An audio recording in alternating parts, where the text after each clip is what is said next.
That's very sweet. Hi, everybody. Good afternoon. It's good to see everyone. Okay, I have a couple things at the top. So we have, as you can see, CEA Chair Jared Bernstein, which I'm really excited about, with us today to talk about some great news for our economy. Today, we learned inflation fell 3% and wages have risen faster than prices for 17 months now. We've also seen a record 19 million new business applications under the Biden-Harris administration, with a record number of businesses opened by Black, Latino, and women entrepreneurs. And we've more than doubled SBA loans to underserved businesses. We will continue our fight to lower cost, from negotiating lower prescription drug prices to building more homes by cutting red tape. There's more to do, and the president and the vice president will keep fighting for the future and the middle class. I'll turn it over to Jared to discuss that data in more detail, and I'll do that right now. Well, thank you so much. Okay. A pleasure to be here with you and with you as well, Karine, of course. Today's CPI report is a story of twos. First, we have monthly inflation for July that came in right at expectations at 0.2% for both headline and core. And by the way, if you want to get nerdy with me, which I'm sure you do, those were soft, we call those soft 0.2s, meaning 0.15 and 0.17 respectively, so they round up to 2. But that's sometimes we call that a soft 0.2. Second, we have, for the first time in over 3 years, a two-handle, as we call it, on yearly inflation, which is up 2.9% over the past year. We haven't seen a rate that low since March of 2021, and that's slightly below what was expected. And third, I think there are two important messages from today's CPI report. First, we're moving in the right direction on inflation and doing so with some momentum. I say that because when we look at some of the more near-term indicators of inflation's growth rate, we see a 6-month annualized rate of 2.5% and a 3-month annualized rate of 0.4%. So those more near-term rates give us a better sense of where inflation is headed. The second message from today's report is that while the trend is our friend, our work is far from done. Our cost-cutting agenda on behalf of American households is as urgent and important as ever. We will continue to aggressively push to lower the cost of prescription drugs and health coverage, housing, childcare, energy. I'd note that the price of gas at the pump is down 2.2% over the past year. That's in this morning's report. Junk fees, groceries, and any other areas where we can help family budgets. Finally, we take great care at CEA to look at what these inflation reports mean for workers' paychecks. In July, nominal wages went up 3.8% for lower and middle wage workers. And as I've said, inflation rose 2.9%. That's the 17th month in a row, that wages beat prices for this group, which is 80% of employment. This is important for both the buying power of working families as well as the overall economy. Consumer spending is just under 70% of GDP, and it continues to help generate steady growth, as shown in this slide, which I don't have because we weren't able to do slides. But I will put this on the CEA blog later, on my Twitter account, EconJared46. With that, I'll take your questions. It's like no slides. It's like kryptonite for me, but you know. It's No, sir. Darlene, go ahead. Thank you. Does the White House at this point think that the inflation problem is solved? The momentum is certainly in the right direction. Inflation is reliably coming down. We have a record of disinflation, meaning slower inflation, that is now 60% or a little bit more than that off of its peak. And so this is a consistent trend that's been moving in the right direction. No victory laps, as I tried to assert in my comments. Our work is not done, because even as we get inflation back down to pre-pandemic levels, we still have to be mindful that too many families are facing too many high costs. And in the area of healthcare, childcare, housing, junk fees, prescription drugs, healthcare coverage, in every one of those areas, the president and vice president are taking aggressive action, not just to keep inflation on this lower path, but also to ensure that we're cutting costs wherever we can.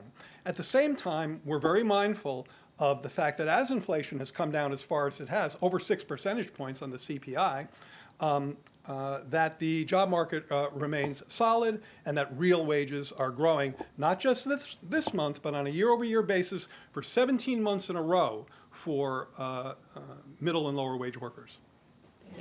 Thank you. It was raised just now. Thank you very much for being here. So is that how you would explain why, when I talk to voters in the field, when my colleagues talk to people, they still don't think the economy is in a better shape than it was when President Biden first took office? Well, I don't know about that in terms of the broader economic, assessment of where the the economy is, because I think people do know that the job market's been strong, 16 million jobs, that's record job growth. The unemployment rate has been historically low. GDP growth has been strong. But I think your question is a valid one, which is, okay, people I think are aware of many of those, many of the elements of that progress, but they're still discomforted by the high prices.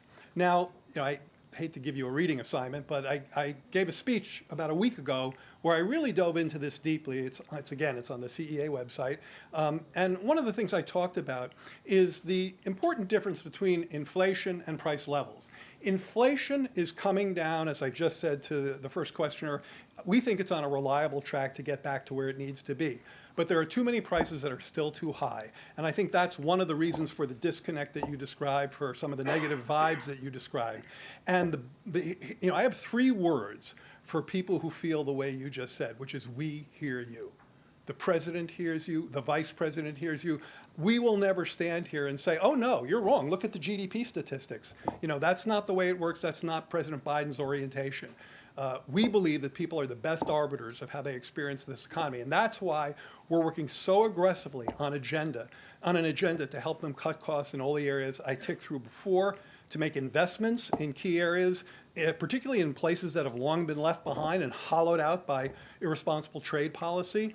And you see this president working very hard to reverse that. So we hear you. We're working hard to address those issues, and we're having some success, particularly in some of the areas that we've legislated. If you look at prescription drugs, if you look at health coverage, obviously the junk fee agenda, even on groceries, where the president has leaned hard into nudging companies who have achieved some savings on their input costs to pass those savings forward to consumers in the form of lower costs. And if we were here talking a year and a half ago, we would have had grocery inflation that was double digits. This morning it was about 1% year over year, and there are a number of items within there where we actually have deflation, falling prices of some groceries. So more work to do there, but I think that's the essence of the disconnect. Thank you. Thank you so much. How worried are you right now about the slowdown in the jobs market? So I am the chair of the CEA. Any question that starts, how worried are you right now? The answer is probably yes, worried, because I'm charged to watch every banana peel that could be slipped on. The job market remains solid, and I think that's the important observation. Yes, we saw a cooler than expected report in July. We were very upfront about that. But the other thing we did, and again, CEA has been absolutely firm on this. We never over-torque on 1 month report, because we know that 1 month's data is noisy. It's what we call high-frequency data. It comes in a lot, so it has a wide sort of margin of error around it. So what we do is we average over a few months. And over the past 3 months, payroll employment is up 170,000 per month. Okay? So that's really the underlying trend, and that's a solid number. That's a good number. That's a number that's strong enough to support consumer spending, ongoing growth, and a steady a steady transition to continued growth in the overall economy. At the same time, and I said this a minute ago, This job market is generating wage gains that are beating prices, not just in July, but for the past 17 months for the 80% of the workforce that's blue collar in manufacturing or non-managers and services. That's a really important number. It helps keep the economy moving forward. So yes, we're aware of the cooling. Certainly some of that was expected, but 1 month does not a new trend make. And I think, one thing you will see I can assure you that you will see very, extensive analysis of the next jobs report to see where that fits in this picture. Good job. Just kind of following up on that, Jared. Last week there was a little bit of market turmoil. The market's come back up again since then. But connected to that, there was discussion of a recession and other economic sort of doomsday scenarios coming. What's your take on that? Specifically on the recession question? Yes, sir.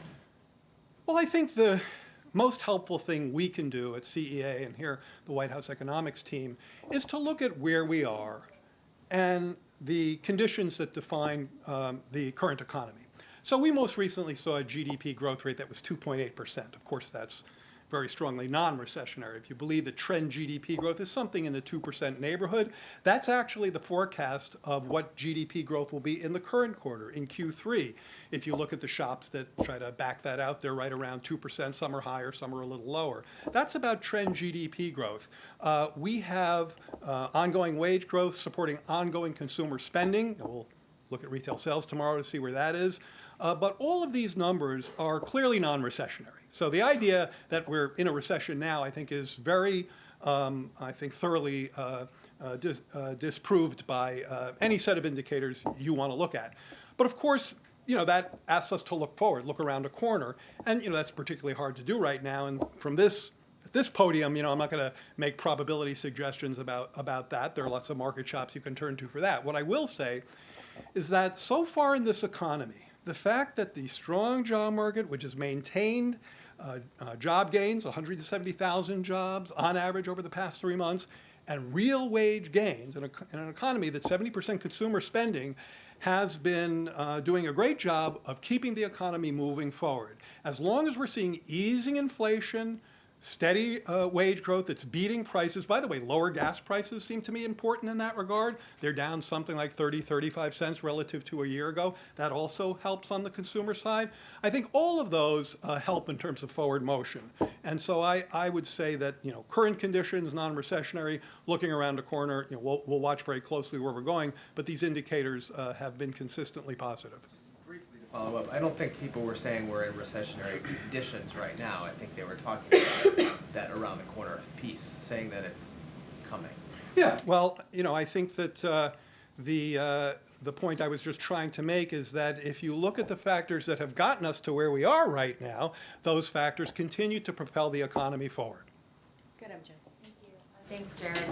So just to confirm, when the president says, as he just did, we're going to have a soft landing, my policies are working, do you share in that confidence on a soft landing, particularly given what you just said about the jobs? Well, I think what I just said is very much consistent with the president's comment. That is, the president was essentially underscoring the baseline forecast. And the baseline forecast is very much what I just described. You can hear the Fed talk about, Chair Powell talk about similar kinds of numbers. If you look at some of the market shops we follow, similar kinds of dynamics, similar probabilities. The president was saying that, in my language, the president was saying is that the baseline forecast is that we will most likely continue on a steady, stable path based on easing inflation, rising real wages, a job market that remains solid.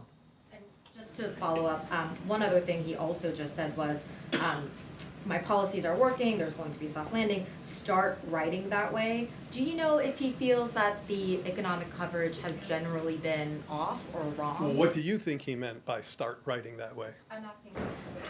I mean, that's the first I've heard that he said that. I can only interpret it, to mean that he thinks that that's not being done. Do you think that?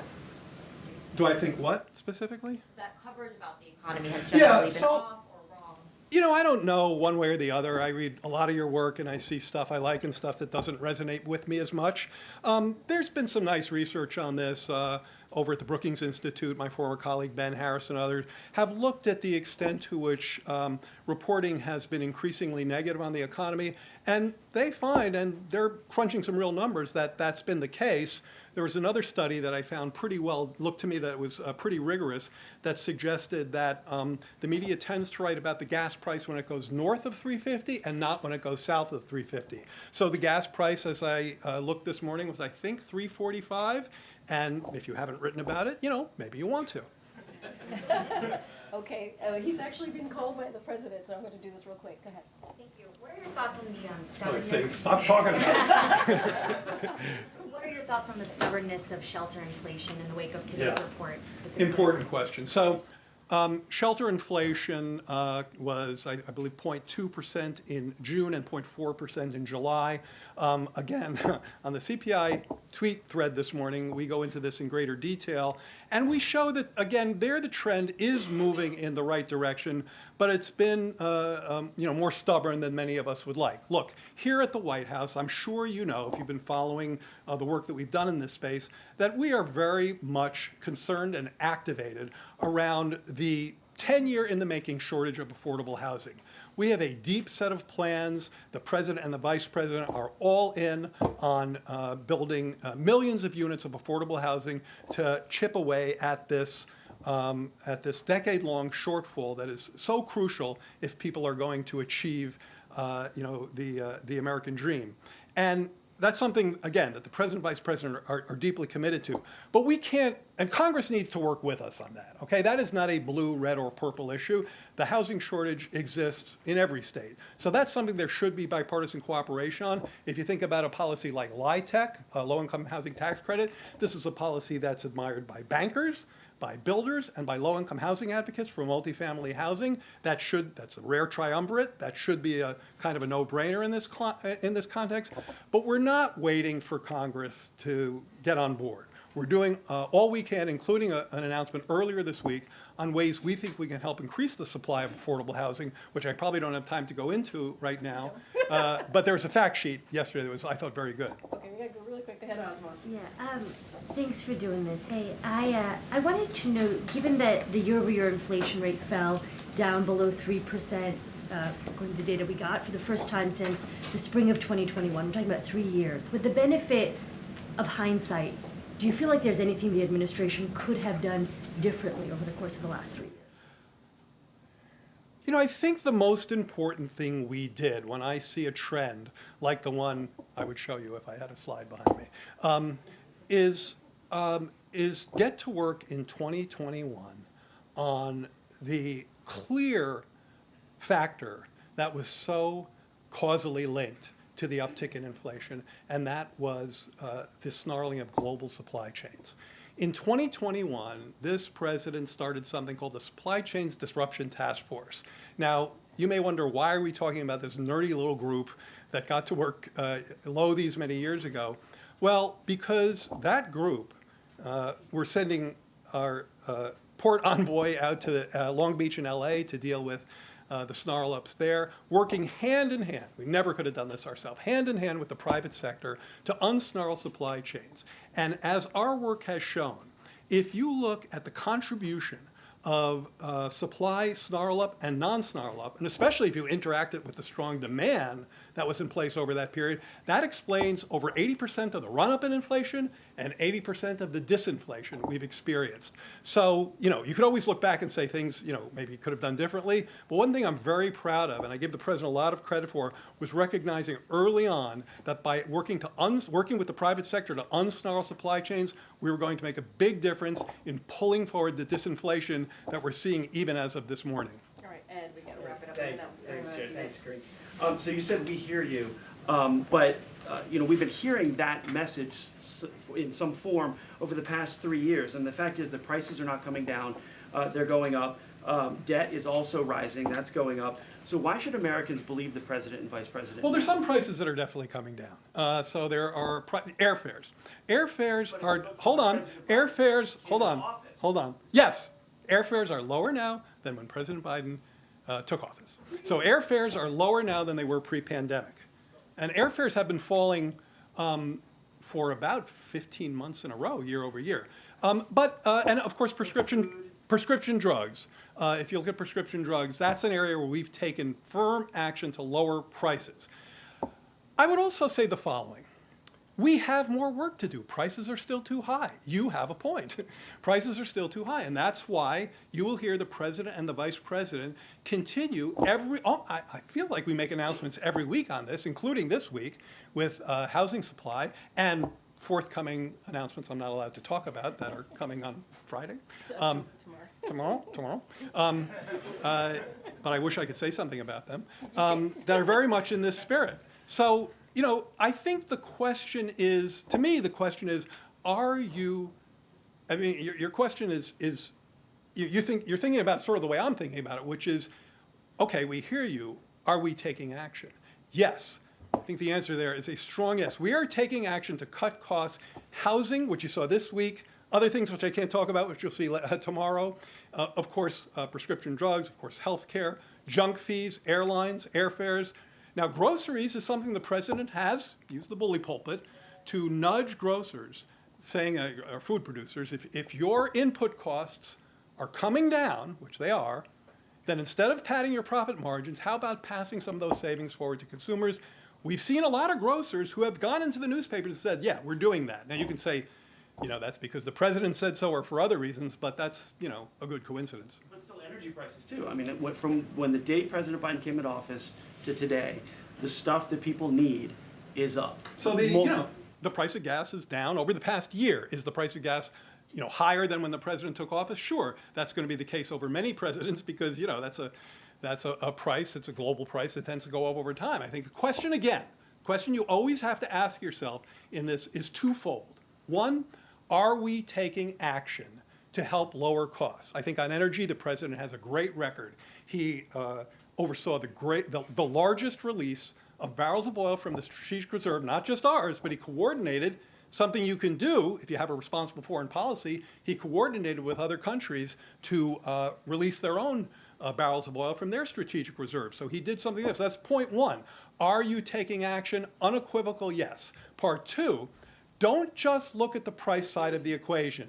Somebody was asking me about newspaper articles that are negative. So one of the things that I will say gets under my skin is when reporters say this price is up 10%, this price is up 20%, and they end the piece there.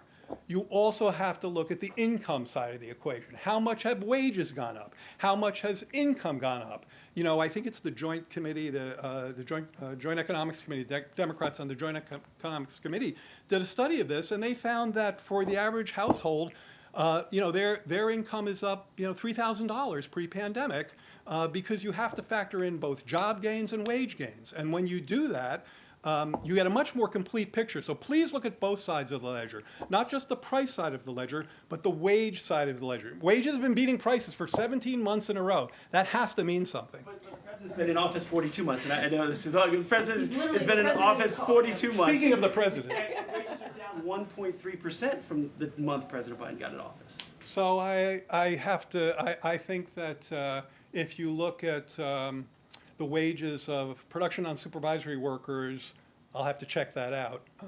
At least pre-pandemic, yes. So pre-pandemic, I know that those wages are up. Now, when the president took office, hold on a second, sorry. Not me. When the president took office, there was a real spike in wages. Around the time the president took office, there was a real spike in wages. This had nothing to do with the president, okay? And you never heard him take credit for it. The reason why it happened is because in the pandemic, a large group of low-wage workers dropped out of the labor force, and that mechanically pushes up that number. So what you have to do, and we have tables and graphs, and they're in my speech that I gave at EPI a couple of weeks ago, so I'll make sure you have them. You have to control for that. And when you do that, you see that compensation is up. You see that disposable personal income, real, controlling for inflation, is up. So do me a favor, whenever you're writing about prices, look at the other side of the ledger and write about wages and incomes as well, and the pace at which, in many cases, you know, this does depend on your starting point. In many cases, they're going to be beating prices, and that's a good development. All right. I would love for you to stay here much longer, but the president is actually asking for you. Thank you so much, Jared. Thank you. We appreciate you. Thank you. Come back. Okay, I have a couple things at the top, and then we'll get going. So today, President Biden dropped by the first ever White House Creator Economy Conference, a convening of 100 digital creators and industry professionals to discuss the most pressing challenges and opportunities facing the creator economy. Participating creators work, produce, and publish content across the digital media landscape. The Biden-Harris administration has taken historic steps to engage digital creators and works hard to meet Americans where they are. Officials at the highest level of this White House have engaged creators extensively, hosting regular virtual and in-person briefings with digital creators on policy issues, hosting State of the Union watch events for creators at the White House, and last year, hosting the first ever White House holiday party for digital creators. This engagement will continue. On Friday, President Biden will be joined by civil rights leaders, community members, and elected officials in the Oval Office to sign a proclamation to designate the Springfield 1909 Race Riot National Monument. This week, we mark the 116th anniversary of the Springfield 1908 Race Riot, a horrific attack by a white mob on a black community that civil rights leaders highlighted to spark national action on civil rights. We will share additional information soon regarding this particular designation. Now, when the president and the vice president took office, they inherited the biggest increase in the murder rate on record. They went to work immediately, passing the biggest investment in public safety, including historic law enforcement funding through the American Rescue Plan, which every Republicans in Congress voted against. President Biden and Vice President Harris also passed the most significant gun reform law in almost 30 years. And now we're seeing the results of that action. Violent crime has plunged to its lowest ever in almost 50 years. And today, Axios reported new preliminary data from major U.S. cities shows that homicides were down during the first full 6 months of President Biden's last year in office, more than 70% in some places compared to the same time of President Trump's last year. The historic declines in crime mean that America is safer, and we remain focused on building on this progress. Finally, more than 2 weeks after the elections in Venezuela, Nicolas Maduro has yet to come clean about the July 28 presidential election results. Yesterday, the UN panel of experts that was in Venezuela recently published their interim results. And I encourage you all to take a look at the report online when you have a moment. But I wanted to take this time to read one of their conclusions. The results management process of the CNE fell short of the basic transparency and integrity measures that are essential to holding credible elections. It did not follow national legal and regulatory provisions, and all stipulated deadlines were missed.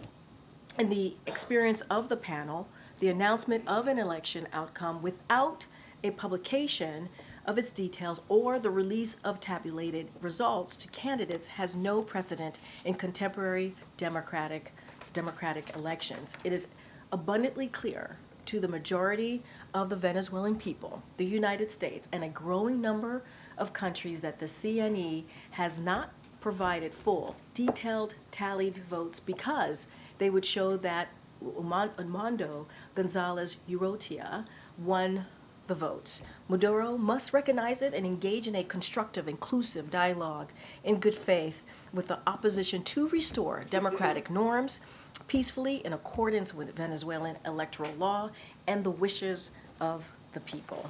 With that, Darlene. Thank you. 2 questions. A top Hamas official told AP in an interview today that the group is losing faith with the ability of the United States to broker a ceasefire in Gaza. How do you restore that faith? So look, we expect, just to give an update on what we expect to see tomorrow, obviously this week, we expect these talks to move forward. As planned, Director Burns and Brett McGurk will both travel to Qatar for these discussions. There's always a lot of public posturing in advance. We've seen that before. It's not new of these talks, and I'm not going to certainly weigh in on any of that, just like I'm not going to discuss the details of the negotiation from this podium. We do not negotiate in public, so we're not going to do that. Our view continues to be that it is critical that we reach a deal. It is important that we do so. The resumption of talks on Thursday is an important step. It is an important step to continue that. We need to release the hostages. As you all know, some of those hostages are American hostages. We need to make sure that lasting relief delivered to Palestinian civilians in Gaza and lower the tension in the region. We've said this many times before. This hostage deal, this ceasefire deal, this end of war will help lower tensions in the region.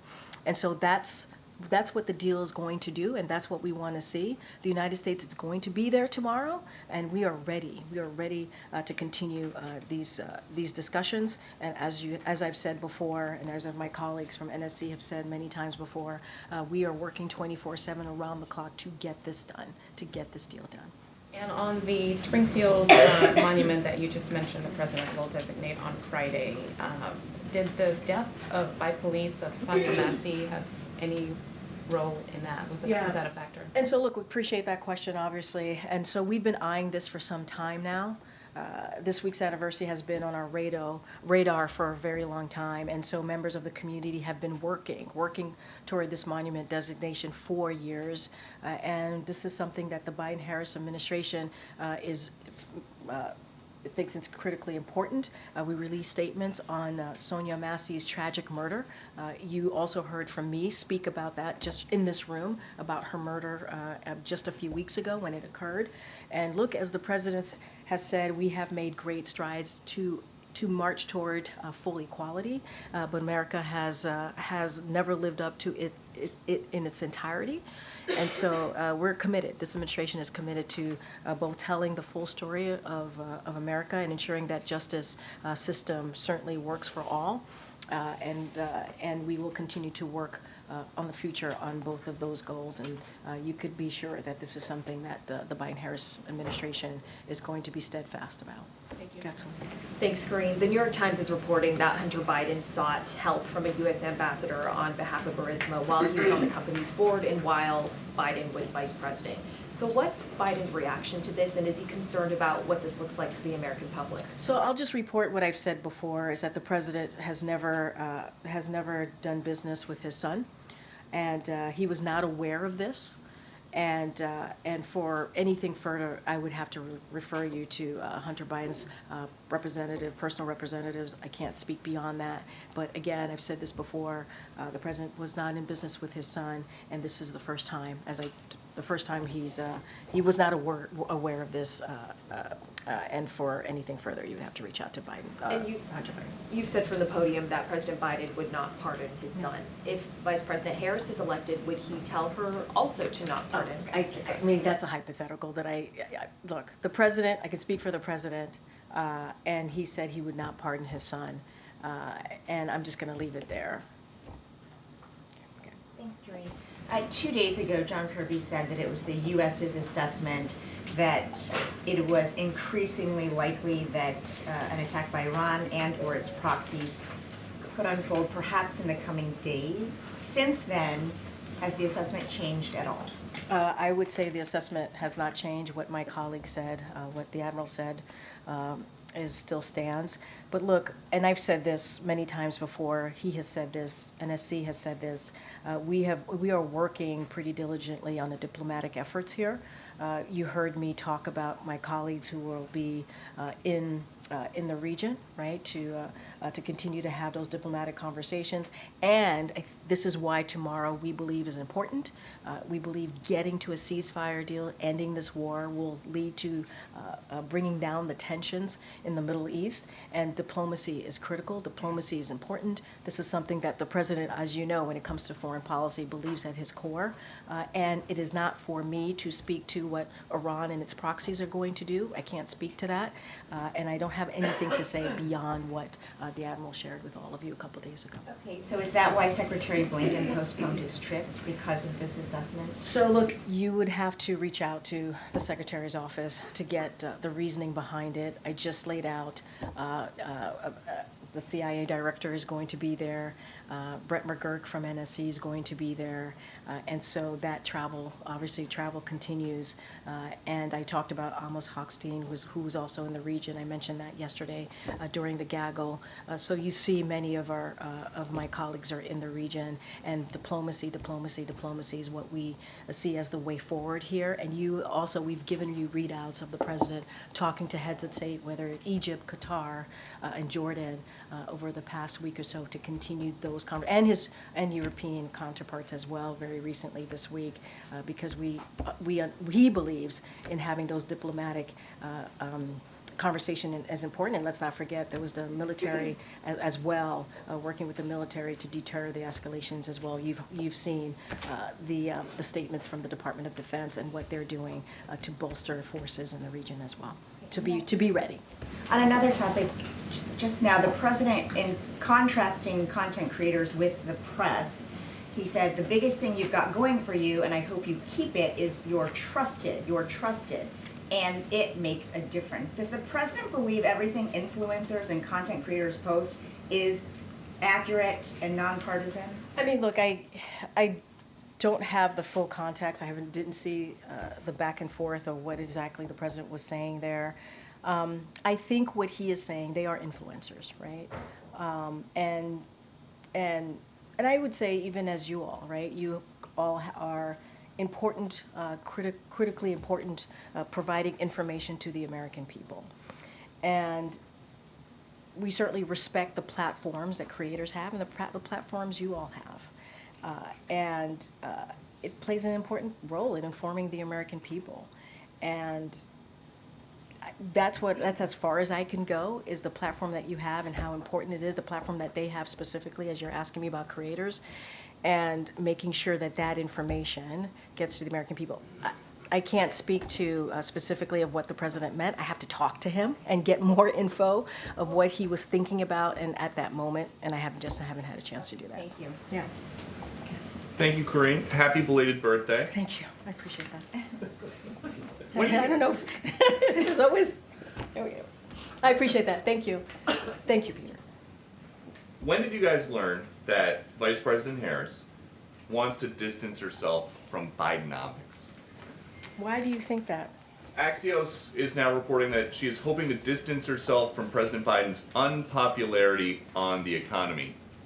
Can you blame her? Do you know this is the Biden-Harris administration? Are you aware that this is the Biden-Harris administration? And she is indeed the vice president. But if the president's policies on the economy were working, or if they were popular, wouldn't he still be the candidate? You literally just had the chair of the CEA here who laid out a pretty robust point by point about the economy and what's has happened under the Biden-Harris administration.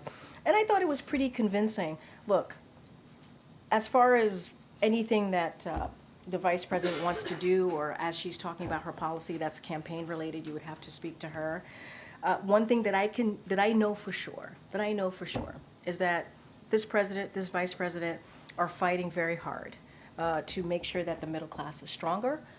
They wanted to make sure that we're working to cut taxes for the middle class, for working people, slashing cost for working families, as you have seen them do over and over again. This is something that we believe in. You heard Jared talk about announcements this week about lowering cost, and that is something that they believe in.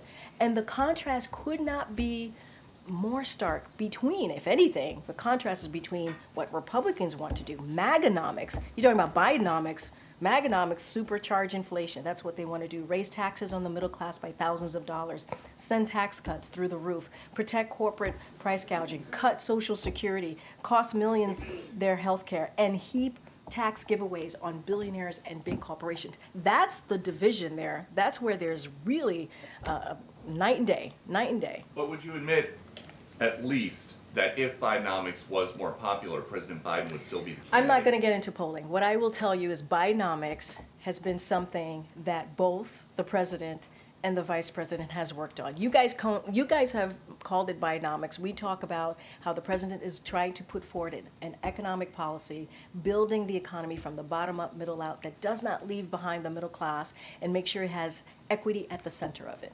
MAGAnomics, which is very different, which is something that neither of them believe in, wants to do the opposite of what we're trying to do on behalf of the American people. That's the And- difference. Something that we've noticed over the last few days, Now you're noticing a lot over the last few days. the vice president's team is not holding any press briefings. You are left to answer everything for her, even though you are not the vice president's press secretary. I don't think Is that so. getting old? No. Let me tell you something. I'm the White House press secretary, as you all know, obviously, for the president, for this administration, for the Biden-Harris administration. It is an honor and a privilege. You hear me say this all the time. Honor and privilege to stand before you to be able to do that job. And I will do it as long as I can, right to the end of this term. And as you know, as it relates to the vice president, she certainly has been on the road. She has taken questions from some of you in doing her gaggles. You have seen her. That is something, as anything specific about interview, you certainly would have to reach out to her campaign. But I am proud to be standing here at this podium behind this lectern on behalf of the Biden-Harris administration. Thank you. The Hunter Biden document seeking State Department help came out after the president was no longer a candidate. Is the president bothered by that at all? Look, what I can say is what I've said before. He was not in business with his son. He's certainly not aware of this, and this is something that Hunter Biden has to speak to. He's a private citizen. It is something for him to focus on, and I'm just going to have to leave it there. Now that he is aware, is he satisfied with how his son conducted himself in seeking help from the State Department? I mean, look, I can't speak to this. This is something that is an ongoing process. I got to let Biden, who's a private citizen, Hunter Biden, who's a private citizen, speak to this. What I can say is the president's never been in business with his son. He was not aware of this, and this is something for Hunter Biden to speak to. Should the documents have come out more quickly, though, given that it's been years of litigation? I really can't speak to timeline. The process here is not something that I can speak to from the podium. Thank me? Yeah. Thank you so much. Happy birthday to Karine. Thank you so much. I appreciate you guys. It's very kind. Karine, about the World Health Organization just declared a global health emergency as the new form of Mpox is spreading fast in Africa. Is the White House concerned or implementing any measures? So that is something I have to talk to our team. I have to be honest with you. I have not had that conversation. And so obviously we always keep close track of these things. There's always concerns, but I don't have anything specific to share with you all at this time. Happy to talk to our team here. We have, obviously, a pandemic office here. I'm happy to talk to them about that. And on Venezuela, a couple of questions. Brazil is weighing this idea of suggesting another election in Venezuela to solve this crisis. How does the White House see this suggestion? So as you know, look, we respect our partners here. Our partners are sovereign countries, and so we have a huge amount of respect for them. And so we would have to defer to them and let them speak for themselves on whatever next steps that they're proposing. That said, we have been in close touch and coordinating. This is our shared hemisphere and is a critical moment for democracy in it, and we are monitoring all of this very, very closely. It is important to note that the vast majority of us, including Brazil, Mexico, Colombia, have asked for transparency and release of the details by tally, the tally votes to be more specific. And so we are ready to support an inclusive Venezuelan-led process to restore democratic norms in coordination with our international partners. But as it relates to what Brazil and Mexico and Colombia are saying, that is something for them to speak to. We respect our partners in this process. Does the White House recognize Edmundo Gonzalez as the president-elected of Venezuela? Look, as you know, this is something that we're not going to put terms on this or do anything like that. What we know is what the tally shows us, and we've been very, very clear about that. I'm not going to get into specifics on that. Just a quick one on the Middle East. Sure. Is Netanyahu also to blame for the blockage of the ceasefire deal? I'm not. I was asked this question, I think, in the gaggle yesterday. I'm not going to get into negotiations from here. I know there's been some reporting out there. Just not going to get into negotiations. Tomorrow's going to be an important day We want to see a ceasefire. We want to see an end to this war. We want to see hostages come home, including American hostages. We want to see increase of humanitarian aid going into Gaza. And we believe the way to de-escalate the tensions that we're seeing in the Middle East is to get to this deal. Not going to negotiate from here. That is just not something I'm going to do. Get Danny. Thanks, Karine. On the ceasefire talks, how can you have proper ceasefire talks if one of the parties, Hamas, is probably not going to be there? Look, and I said this when I was answering the question earlier, there's always political posturing. We see this all the time, and in advance of talks. That's not new. I'm just not going to weigh in on that. What I will say, the importance of getting this done. We want to see the ceasefire deal. We want to see an end of this war. We are ready. Tomorrow we will be there. The U.S. will be there, and we will be ready to continue these discussions. But there's always public posturing. I'm not going to get into it from here. If I may, on Ukraine, there's been reports that Russia is redirecting some troops from eastern Ukraine to reinforce the Kursk area where Ukraine is currently carrying out an incursion. Have you got any confirmation of that? Here's what I will say, and I know this question has come up a lot about what's happening in that region. I will say this war can end today. It could, if Russia would stop the war that they started. Mr. Putin could move on out, right, and end this war today. He started this war, and so I'll leave it there for now. Okay, MJ. Just to follow up on Legia's question, does the administration have a theory on why there has not been retaliation yet against Israel by Iran or Iran-backed? I can't speak to the reasoning behind Iran and its proxy. That's not something that I can do from here. What we can say is we want to continue to de-escalate the tensions. We want to continue to have diplomatic conversations. You see what we have done militarily to prepare. We are ready to defend Israel as we did back in April, and that is our commitment. And you see, not just us, our partners in the region have also been very involved and engaged in these diplomatic conversations. And so I cannot get in the head of Iran or its proxies. That is not something for me to do from here. I can only speak to our efforts and what we're trying to do. And the ceasefire deal, which is part of the conversations, obviously the conversation we're having tomorrow in Doha, is really incredibly important, and we will be there. We will be there to continue those conversations. And just as we get closer to next week, how is the president's convention speech coming along?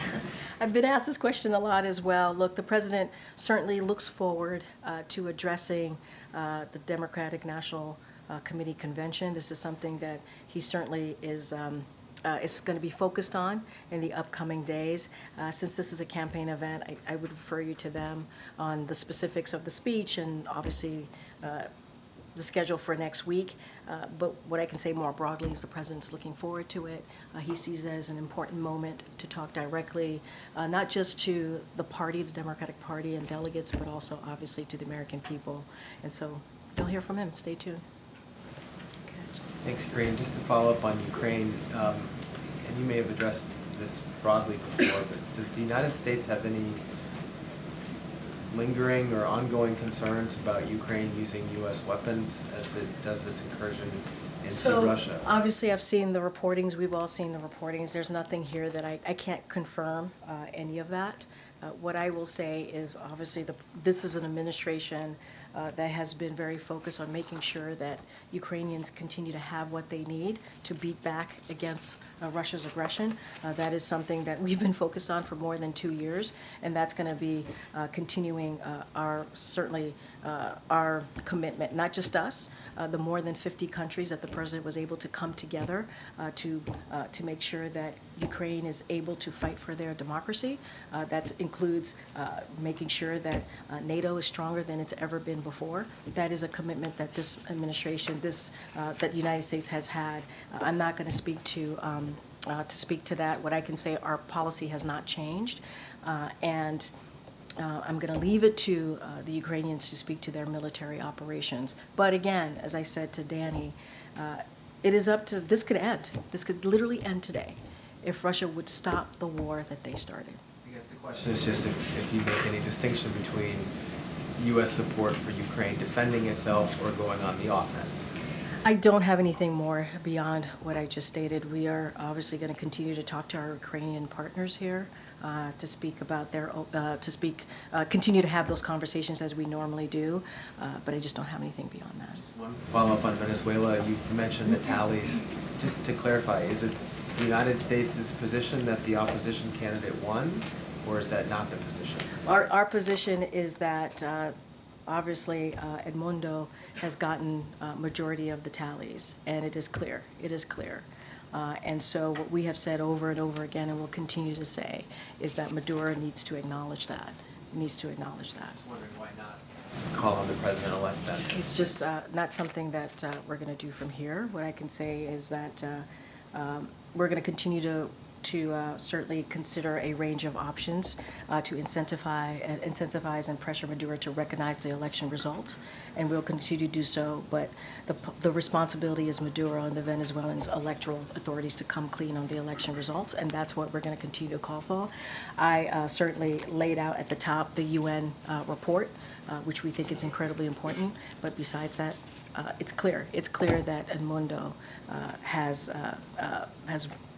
obviously, with the elections results, has the most tally, and so Maduro needs to recognize that.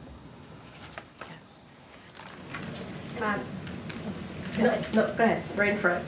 Thank you, Karine. There's been a report that an American citizen was detained in Moscow, and I'm curious if the president has been briefed on this matter and if there's anything more that you could share. I don't have anything at this time about that. I would have to talk to the team and talk to the president. I just don't have anything beyond the report. Go ahead. German authorities have issued arrest warrants for a Ukrainian national suspected of being involved in blowing up the Nord Stream pipeline in the fall of 2022. Curious just if the U.S. was working with the Germans on this, sharing intelligence, aware of the warrants going out, and if there's any sense or confidence that this is the correct person. So no, we did not know about it or in support of it. It's not something that we were aware of. I would have to refer you to the German authority to speak to their own investigation. But we do condemn this apparent act of sabotage at the time. We did condemn it at the time. I don't have anything beyond what the German authority is sharing, and I would have to refer you back to them. Other than the statement that went out this morning on Austin Tice, has there been any movement at all? Has there been any discussion, negotiations on his release? So a couple of things. I'm not going to go beyond the statement. We've always been very mindful of not negotiating from the podium or in public.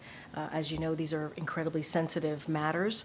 And you've seen from this president very, very recently on when he was able to bring home American hostages home, his commitment to making sure wrongfully detained American hostages come home. They come back to their loved ones and their families, and that is something that is a commitment from this president.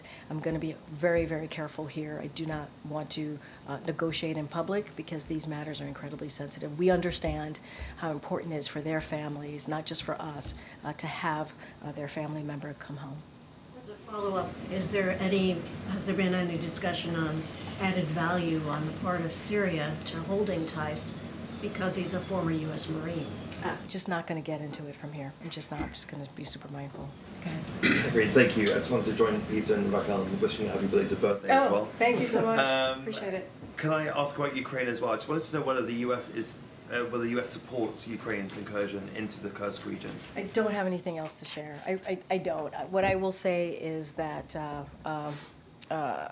we're certainly not engaged in any aspect of the planning or preparation of this operation, but generally speaking, we're going to continue to support Ukraine as they defend themselves against Russia's aggression, Russia's attacks. Don't have anything else to share beyond that. We're not going to speak to Ukrainians' military operation. That's something that they should do for themselves. Yesterday, POTUS said that the incursion represents a, quote, real dilemma for Putin. What does he mean by that? I think that's very clear. I don't think I need to elaborate from what the president said. Go ahead in the back. Go ahead, sir. Thank you. No, go ahead. The administration has asked the Supreme Court to lift a block on its student loan cancellation plans. How confident are you of a favorable ruling, given that the court previously ruled against a similar plan last year? So look, I've said this before, when we put policies out, we believe on the legal merit of those policies. So we're always confident on that ground. But I'll say this as well, look, when it comes to the student loan, making sure that we give borrowers a little bit of breathing room. This is something that the president has been committed in doing since 2020, obviously throughout his administration. He wants to make sure that we give Americans an opportunity to start their families, right, to buy a home. And we put forth a robust plan, and Republicans got in the way. They blocked it, they continue to block it, and the president continues to move forward in trying to make sure that we can do something that helps Americans, American families. $168 billion, we were able to give a little breathing room to Americans and American families across the country, and that has helped millions of Americans. So we're committed to that, we're committed to moving forward. Thanks, Karine. The court also got in the way of ruling against that plan last year. Yeah. Is he usurping the separation of powers by pressing forward after that ruling? No, absolutely not. Absolutely not. He made a commitment. Republicans continue to get in the way. We're trying to make sure that Americans are able to have a little bit of a breathing room and are not crushed by some of these costs that they have to deal with. And this is our commitment. We want to build an economy from the bottom up, middle out, making sure that middle class has an opportunity, has a chance, working families, hardworking families. And that's a commitment that this president's going to continue to make. Tomorrow, you're going to hear from the president and the vice president as they continue their efforts to make sure that we're lowering costs for Americans. You'll hear more in a couple of hours about what that's going to look like, what that announcement's going to be. But it is our commitment, the president and the vice president commitment, to do just that. All right, thanks everybody. Thank you.